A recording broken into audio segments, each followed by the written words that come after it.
it wouldn't have been cutting off the head. He wouldn't have carried the head out.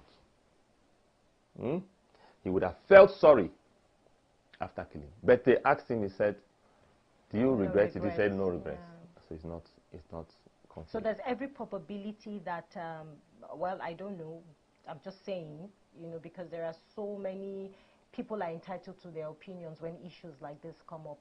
It's very possible that he has been into the business for a while, because it takes a lot to murder someone. Yeah, because you need to know.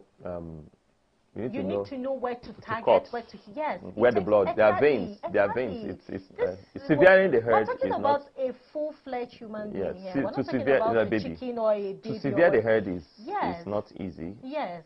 Okay, you read about it. I mean, why can somebody cut off somebody's head? Even if you see in movies, it takes a lot. There are bones there. As I said, it takes a lot. There are bones. And then going by the pictures, well, sorry, we cannot, you know, show, of course, because of gory, yes. But then we've seen pictures online where, you know, the body part of this particular lady was, you know, chopped in pieces. I mean, the guy is unbelievable. So you can't categorize it as conflict. That's what he wants people to believe. People to believe, yes. We're going to follow up the case. Okay. We're going to find out how the case is going. If he gets a defense lawyer, we'll have to know who the defense lawyer is, and we need to know who the prosecuting counsels are, and all that. So you cannot categorize this as conflict. It is murder. It's a murder case. It's a murder, premeditated murder. Now, going to the aspect of girlfriend, boyfriend, he is the one claiming that she's his girlfriend. The family says they haven't met him before. I was coming to that. Okay, good. Yes. So the family says, we don't know him. We haven't met him. He's not his girlfriend. She wasn't his girlfriend.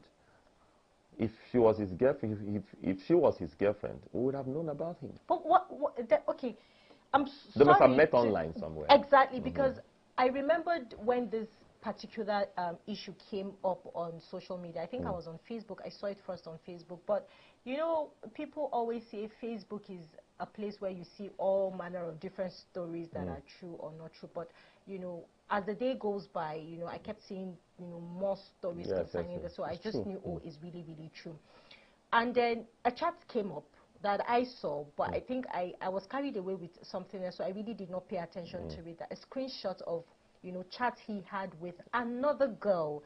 That's why I said it is very possible that he's been into it. Doing this. It's very possible. On that chat, he was trying to lure the girl out to go out with him.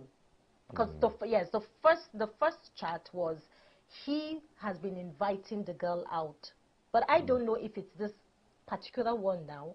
But he has been inviting this girl out, and oh, she's busy, she has been busy. And then the next chat is, are you busy today? Are you free today? And then the lady said, yes, okay, where can we meet up? And then he made mention of one place around something, and she said, what is happening there? I don't think I'll be able to make it. So he's not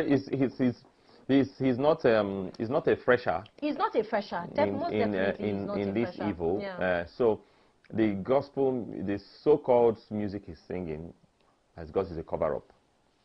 Obviously, it's a cover-up. The man is a murderer. He didn't kill the girl by mistake. He intentionally killed the girl for a purpose. That purpose cannot be linked to anything that has to do with relationship.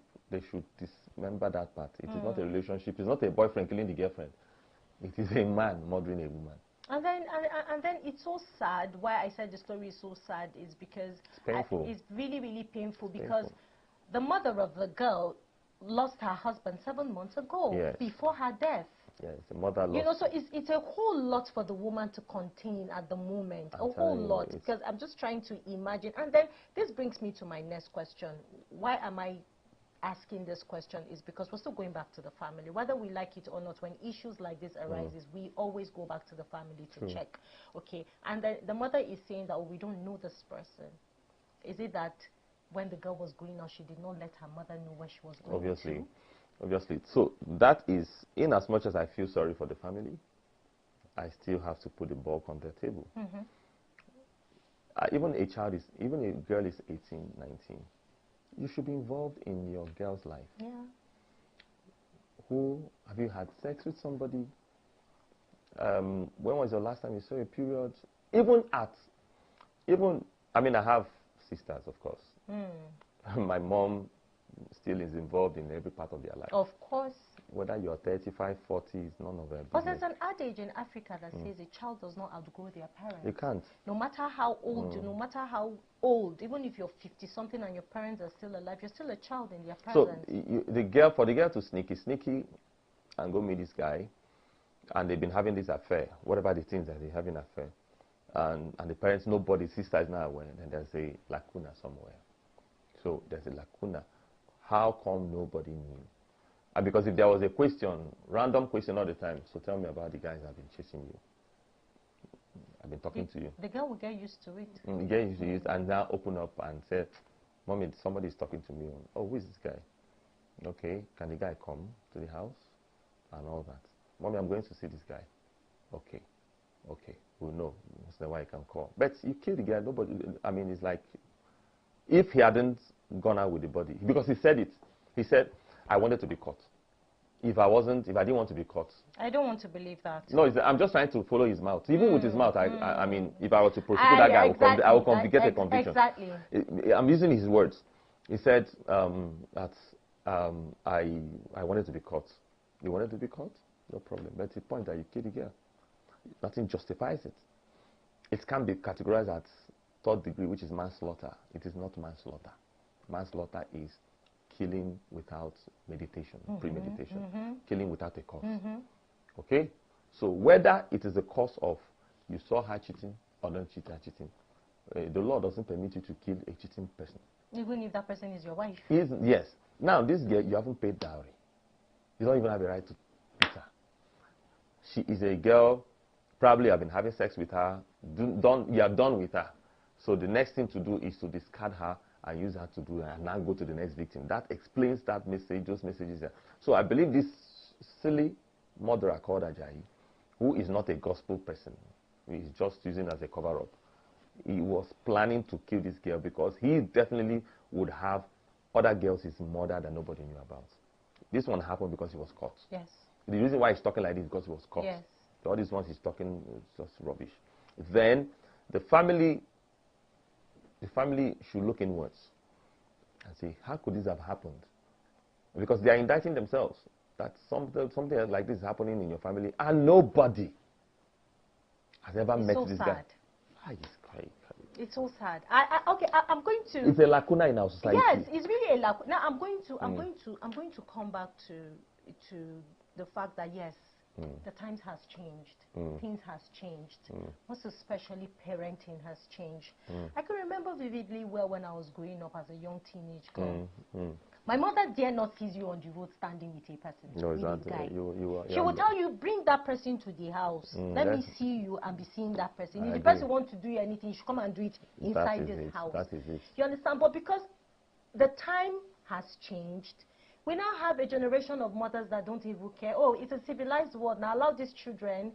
If you don't allow them, things will pass them by. You know, they will not be involved if you look well, what their peers are doing and making money and all of that. But it's a sad one. Because the girl comes back and probably she's dated another person and probably gives, buy this thing. I mean, somebody comes home and buys a phone like this. I work, I earn my money. I can afford to buy my phone. Of course. And nobody will even ask you that. Do you understand? Now, a child says he wants to buy iPhone 14. Of course, I'm not marketing them, but all those phones, these phones are like 2-point-something million. Phones of 3 million. A young girl, that the father's salary and the mother's salary put together is not up to 800,000 in a month. The girl comes with long hair of 120,000. And then you're not asking questions. You're not asking. Fixed nails and everything put together, and the girl with the phone, everything she's wearing is about 3 million. And they're living in a junkyard. You know you don't give her this money. You didn't buy the phone for her. And the parents have not asked whether she's local or not local, or whether they don't have money or poor. Ask, where did you get this from? That's where it starts from. But because I used the word survivor when I started. Yeah. It's part of it. They want to survive. So they are now pushing the daughters and the son go and meet other people, find out what other people are doing. And the idea to be like this next compound. See, Mr. Tim family, they have a car now. We don't have a car. Are you not seeing what your neighbors are doing? So the young people are now pushed to do anything. And in doing any of these things, they meet their Waterloo. This is what has happened.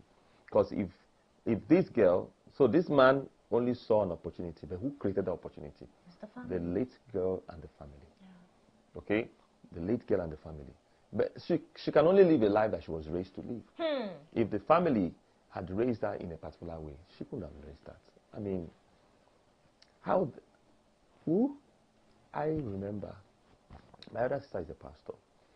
I remember when we were growing up, we came back, they were supposed to go to the US many years ago.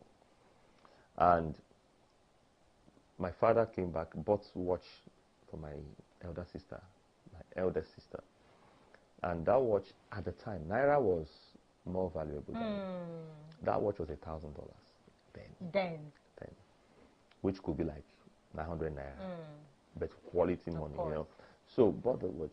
Then this our second sister, the one that's my elder, she now came and took the watch and was now trying to abuse my other sister. My father beat her head. My father put her on the bed. Ulala, beat her. She was shouting, "We're not holding Daddy." Daddy said no. When we all grew up, everybody started the respect. My sister, elder sister, I call her Ma. Of course. My elder sister. And she's not like much like 20 years more than me. She's about 4 years. Yeah. The other one, call her Big Six. So we respected that. When she started noticing girls in my life, she asked questions. So who is this one? Who is this one? What's on? I said, as a friend, this one I'm considering it. Why? Have you talked with the parents? What is happening? These are conversations that were taught to us by our parents. So she would ask me all the questions. I told her this one. They said, okay, don't be bothered, don't move this way, and all that. This happened because there's a culture that was developed by my father. Family, yeah. And it passed through my siblings. And we, my younger ones. In fact, my younger brother, who is married, I mean, when a girl that he was planning to get married initially found out his life, she met me. I don't know what's happening between me and my brother again, blah, blah, blah. I called her and I found out what's going on. And I said, okay, it's like this matter won't go on. Everybody was happy. They've all moved on in their life. There was no, so it is part of conflict management.